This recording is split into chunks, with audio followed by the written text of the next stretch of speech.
Hello everyone, मैं Anita Thakur. Welcome to my YouTube channel. Today we are going to discuss about 10th history chapter 4 section 3.2 name what happened to weavers कि weavers के साथ क्या हुआ जब हम लोगों ने बात करी थी कि मतलब टेक्नोलॉजी जो थी वो इंडस्ट्रीज़ में डेवलप करी जा रही थी. ब्रिटिशर्स इंडिया में आ चुके थे. अब वर्कर्स की लाइफ तो डिस्कस कर चुके हैं हम लोग लास्ट लेक्चर में. तो आज हम लोग पढ़ेंगे कि वेवर्स के साथ ऐसा क्या हुआ जिससे कि वेवर्स जो थे उन्होंने भी बगावत कर दी, उन्होंने भी रिवॉल्ट कर डाली. ठीक है. जैसे कि आप लोगों को पता है ईस्ट इंडिया कंपनी जो थी वो पार में आ रही थी. लोकल जो मतलब किंगडम के ऑनर थे उन्होंने उनको कुछ कंसेशंस दिए या फिर मतलब ब्रिटिशर्स जो थे उन्होंने कंसेशंस दिए. तो उन्होंने ट्रेड करने की जो मोनोपोली थी वो किसको मिल गई? ईस्ट इंडिया कंपनी को मिल गई. 1760s के बाद देखा गया मतलब ट्रेड जो था वो डे बाय डे डिक्लाइन हो रहा था, लेकिन टेक्सटाइल एक्सपोर्ट जो कि इंडिया से होता था वो इतनी जल्दी डिक्लाइन नहीं हो रहा था. ब्रिटिश कॉटन इंडस्ट्रीज़ जो थी अब वो तो स्टार्ट करी गई थी, लेकिन वो उस टाइम पर अभी भी इतनी एक्सपैंडेड फॉर्म में नहीं आई थी कि वो इंडिया जैसा सेम फाइन टेक्सटाइल जो है उसको मतलब बना सकें, उसको प्रोड्यूस कर सकें. और यूरोप में जितनी भी इंडियन फाइन टेक्सटाइल की डिमांड होती थी उसको फुलफ़िल कर सकें. ये सिर्फ इंडियन टेक्सटाइल ही उसको फुलफ़िल कर सकती थी. सो कंपनीज़ जो थी उन्होंने देखा हम लोग को क्या करना है, टेक्सटाइल एक्सपोर्ट जो इंडिया से होता है उसको एक्सपैंडेड ही रखना है, मतलब उसको बढ़ाना ही है. कहीं ना कहीं इससे हमारा ही प्रॉफिट है.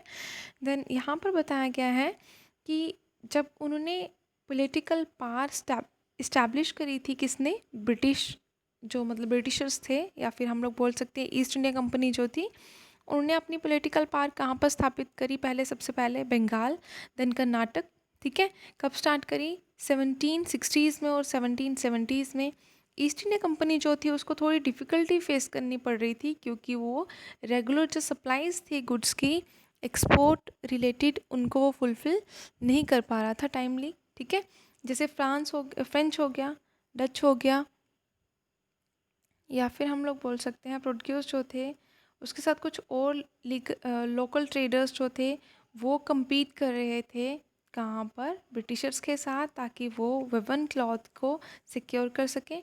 अब ये जो वेवर्स थे और सप्लाई मर्चेंट्स जो थे उन्होंने बार्गेन करना शुरू कर दिया, सौदा करना शुरू कर दिया. किसके साथ? कि हम लोगों को जो भी बेस्ट बायर मिलेगा जिससे हमें अच्छे पैसे मिलेंगे हम उसे ही अपना प्रोडक्ट जो है उसे वो सेल करेंगे, बेचेंगे.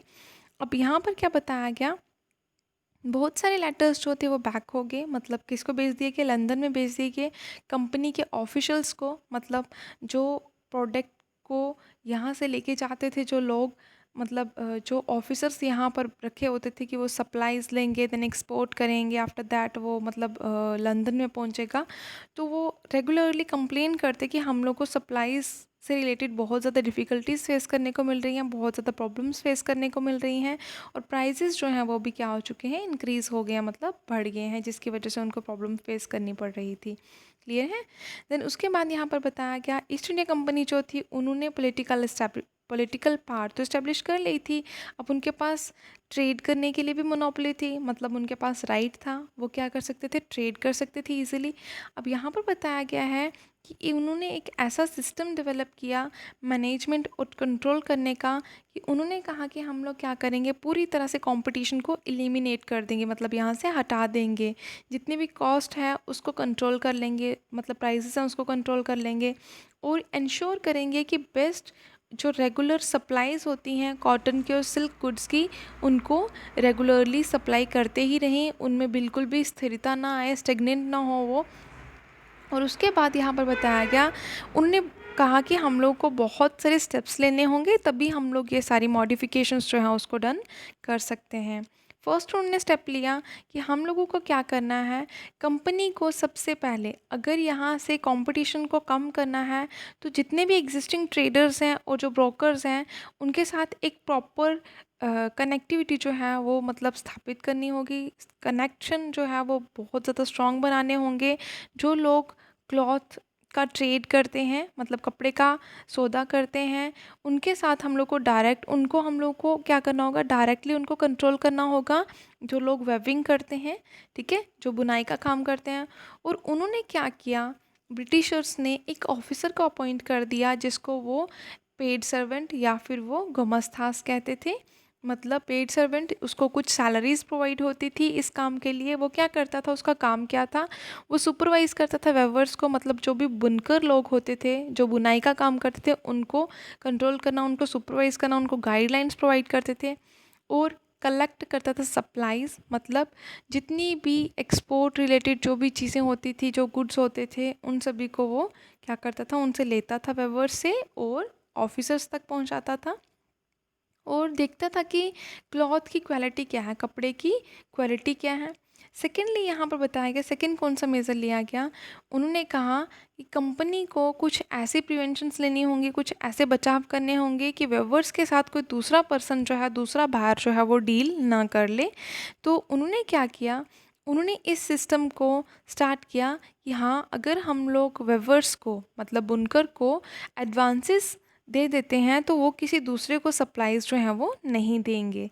ठीक है, तो उन्होंने क्या करना शुरू कर दिया, उन्होंने कहा कि अगर हम लोग एक बार ऑर्डर प्लेस कर देंगे, मतलब एक बार ऑर्डर दे देंगे, उनको पैसे प्रोवाइड कर देंगे, तो वो एक बार हमारे मतलब कंट्रोल में आ गए तो फर्दर वो लोन्स वगैरह परचेज़ करेंगे अपने रॉ मटेरियल की प्रोडक्शन करने के लिए, जो भी उनको रॉ मटेरियल्स चाहिए होंगे प्रोसेस को डन करने के लिए, तो उनको तो पैसों की ज़रूरत होगी ही। तो उन्होंने लोन्स देना भी स्टार्ट कर दिया। किसने लोन्स देना स्टार्ट कर दिया, गुमस्तास ने। और किसको देना शुरू कर दिया, वेवर्स को, ताकि वो मतलब पूरी तरह से ट्रेडर्स के साथ बन जाएं, उन्हीं के कंट्रोल में आ जाएं। देन उसके बाद यहाँ पर बताया गया, जैसे ही उन्होंने लोन और ये जो मतलब टेक्सटाइल की डिमांड्स जो थी वो बढ़ती ही जा रही थी, लोन्स उन्होंने देना शुरू कर दिया। वेवर्स जो थे वो एडवांसेस लेके फंस जाते थे बेचारे। अब उनको ये आशा होती थी कि हम लोग ना ज़्यादा पैसे कमाएं, लेकिन ऐसा नहीं हो सकता था। क्यों? क्योंकि उनकी जो भी ज़मीन थी, जो भी उनकी, अब वहाँ पर वो पहले कल्टीवेशन करते थे, लेकिन अब वो पूरा टाइम कहाँ पर रहते, कहाँ बिज़ी रहते थे, वेविंग में, बुनाई में बिज़ी रहते थे वो। अब वो क्या नहीं कर पाते थे, फैमिली की नीड्स को फुलफ़िल नहीं कर पाते थे, क्योंकि उनको इतना कम प्रोपोर्शन में सैलरी प्रोवाइड होती थी, जिससे कि वो एक सिंगल पर्सन के लिए भी बहुत ही कम थी। ठीक है, उससे फैमिली की अर्निंग निकालना बहुत ही मुश्किल था। और उस टाइम पर देखा गया, लैंड रिलेटेड जो भी मतलब, अब उनको ये था कि हाँ, हम लोगों को ना ये वेविंग वाला जो सिस्टम है उसको छोड़ के हम लोग को क्या करना होगा, हम लोग को दोबारा अपनी ज़मीन में जाना होगा, जब वहाँ पर हम लोग कल्टीवेशन कर सके और अपनी लाइवलीहुड को अर्न कर सके। वेविंग जो थी वहाँ पर बहुत ज़्यादा लेबर की ज़रूरत थी। इवन उन्होंने क्या किया, पूरी पूरी फैमिली को ही वेविंग में लगा दिया, बुनाई में लगा दी। इवन बच्चे और औरतें जो थी उनको भी इस अलग अलग स्टेजेस के लिए मतलब लगा दिया गया, इंगेज कर दिया गया।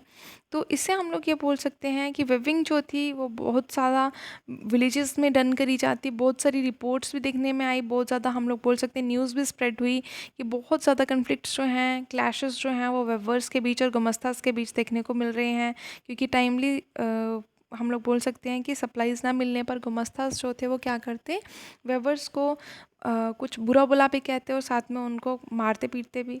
अर्लियर सप्लाईज जो थी, सॉरी, ये जो मर्चेंट्स थे, पहले जब वो सप्लाईज लेने के लिए आते थे तो वो विलेजेस में ही उनके साथ रहते थे और बहुत ही एक क्लोज रिलेशनशिप होती थी वेवर्स के साथ।